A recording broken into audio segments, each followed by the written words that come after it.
What's up, guys? I'm Chris Spags here, back with another Four Corners video for today's 9-game MLB main slate, courtesy of Awesemo.com. It looks like today's going to be a day in which you need to watch the weather closely, but also on the good side, we don't have to worry about Coors Field in this main slate, so we got something going for us. And you also have something else going for you right now. If you like this video and comment your double dunk pick down below, the guy you think is going to hit 2 home runs today. If you're correct, you'll be entered to win a free month of Awesemo Plus. So right now, make sure to like this video and comment your double dunk pick down below. But for now, let's get on to our first quarter of the top pitchers on today's slate. And Mike Clevinger going against Detroit should be a popular guy with 3.2 implied runs against him, which are a slate low. Clevinger is expected to be the number 1 owned pitcher on DraftKings with 38%, on FanDuel at 28%, and on Yahoo with 35%. Clevinger has been a beast so far this season with a 39.7% K rate and a 173 batting average allowed. So in a not too hot day at Cleveland, where Detroit has a 76 WRC plus and a 25.9% K rate versus right-hand pitching, this seems like a pitcher-perfect spot for Clevinger. The only thing you can say for Clevinger on the year is that perhaps he's due to negatively regress because of how good his numbers have been. I still think it's a strong spot to go to him and really the best possible matchup he can get versus the Detroit team, who's very bad versus righties. Trevor Richards versus San Diego should also find some ownership today with 4 implied runs against him. Richards will be the number 2 owned on DraftKings with 33%, as well as on Yahoo with 30%. Richards really hasn't offered much in 2019 with a 5.4 xFIP and a 20.8% K rate, so this mostly seems like a spot to target the San Diego lineup with 5 hitters over league average in Ks, but a ton of dangerous power with a 185 ISO versus right-hand pitching. Targeting San Diego's penchant for strikeouts in a park that limits power does seem logical, and Richards' price is appealing, but I think with his ownership that high, I'm inclined to come under the field and try to find some value elsewhere. Chris Paddack at Miami should also find some ownership today with 3.5 implied runs against him. Paddack will be the number 2 owned pitcher on FanDuel with 16%, and he'll be number 4 on Yahoo with 26%. Miami blew up the inferior Logan Allen yesterday, but Paddack has been a buzzsaw versus righties with a 298 xFIP, 32.7% K rate, and a 184 batting average allowed, while Miami's righty-heavy projected lineup has a 117 ISO and an 81 WRC plus versus right-hand pitching. It's a tough price to pay for Paddack on some of the sites, but on FanDuel, where he's a little bit cheaper, and on Yahoo as well, I think it's a decent spot to go to him because he does look really strong and should be seeing a lot of righties in Miami's lineup. On to our next corner of the top stacks on the slate, and a Boston stack going against Aaron Sanchez should be popular today. Boston gets 6.9 implied runs, which are a slate high, and they're the high-priced team today, but they project to be the highest owned given Sanchez's worst on the slate 1.8 whip and 5.4 xFIP. Sanchez does limit homers decently with just a 3.1% home run rate this year, but his low 17.3% K rate offers a lot of stack opportunity for a Boston projected lineup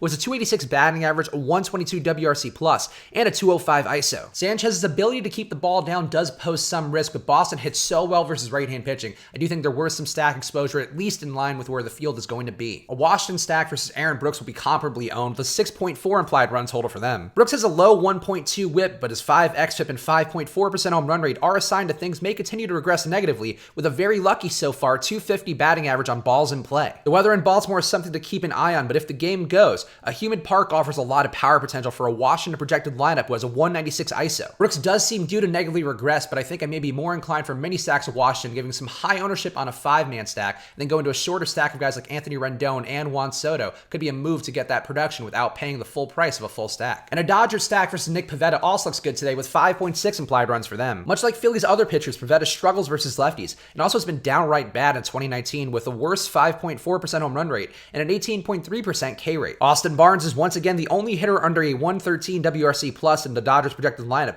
as the team on the year brings a sky-high 218 ISO and solid 118 WRC plus versus right-hand pitching. The Dodgers have looked good in this series so far, and I think the spot here for Pivetta may actually be the best one given all the guys they've seen. Now onto the lower owned options on today's slate, and a Cleveland stack going against Spencer Turnbull is one of those. Cleveland gets 5.8 implied runs, and though their stacks have been up and down on the year, they could field a lefty-heavy lineup that may damage Turnbull and the 4.7 xFIP and 286 batting average that he allows to left-handed bats. Turnbull also can't strike out lefties with just a 16.5% K rate and 41% hard contact allowed compared to a 25.8% K rate and 34% hard contact allowed to right-handed batters. Cleveland is not a great hitting team, but the spot versus Turnbull may be one for them to positively regress here, and I'll talk about one guy in particular who seems due for that a little bit later in the video. Robbie Ray versus Texas also intrigues me as a lower owned option despite the 5.2 implied runs against him. Texas struggles versus all left-handed pitchers, but Ray has actual strikeout ability with a 30.8% K rate and 13.8% swing strike rate on the year. Another boiling hot Texas day is scary, but a less skilled Alex Young as a lefty had a strong day yesterday. And with Joey Gallo as Texas's only hitter over a 100 WRC plus versus left-hand pitching, this is a winnable spot today for Robbie Ray. With how bad Texas has been versus left-hand pitching, anybody can win this matchup, but with Robbie Ray having actual ability, you could see a big fantasy day from him at very low ownership. A Kansas City stack versus Ivan Nova also jumped out to me with 5.7 implied runs for them. Nova's been brutal on the year with a stone cold Steve Austin approved .316 batting average allowed, as well as a 4.8% home run rate. A hot and humid Kansas City day should only add value in KC's hitting friendly park, despite an unimpressive projected lineup with a 140 ISO and an 81 WRC+. Much like Cleveland, Kansas City isn't a great hitting team, but the spot here versus Nova is too hard to ignore given how much production Nova's yielded to pretty much everybody this year. And Garrett Cole at the Angels is a very high-priced, low-owned option to consider with 3.9 implied runs against him. Cole's sky-high price will keep ownership down, and the Angels' 17.8% K rate versus right-hand pitching isn't inspiring, but his ceiling may be higher than all the others on today's slate. With SP2 site ownership going to very cheap guys like Jesse Chavez, finding a way to afford Cole is a high-quality contrarian move given Cole's 37.4% K rate and 2.6 xFIP on the year. It's not a perfect matchup for Cole, but on a day where people are going to cheap pitching,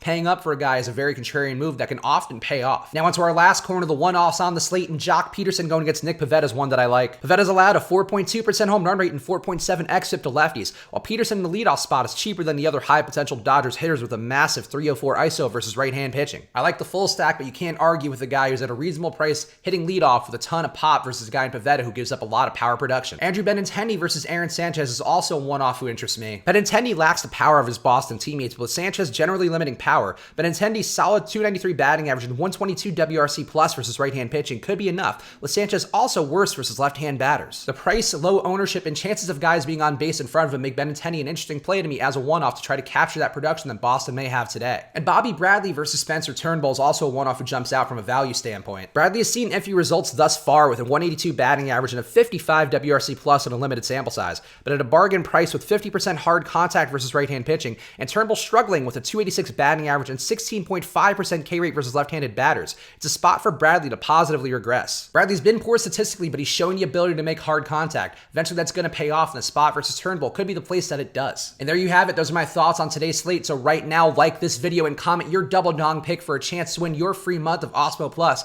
Yesterday we had Omar Narvaez as the only guy in Major League Baseball to hit a double dong, and nobody guessed him correctly, so unfortunately there are no winners. But today you can win for the sake of all the people who missed out yesterday. Do it for them right now. Like the video and comment your double dong pick down below. But if you don't want to fish for the Omar Narvaezes of the world, you can also use this promo code Switch and Hedge for half off your first month of Osmo Plus. Get all the ownership projections, the rankings, the deep dive column every day, the lineup builder tool, and the only different things that'll help you make better MLB DFS lineups every single day. So use that promo code Switch and Hedge right now for half off your first month of Osmo Plus. Go follow me on Twitter and Instagram, a place where I won't bother you with the old version of myself from FaceApp because I simply don't want to subject myself or you to that, but I will give you a lot of other things that I'm doing in the content space. So right now, go follow me on Twitter and Instagram at Chris Spags. I'll be back later today on Live Before Lock with my pal, the Chubster, Josh Engelman, so subscribe, hit that notification bell to know when we go live. And of course, I'll be back tomorrow with another Four Corners video. So thank you guys for watching, and good luck.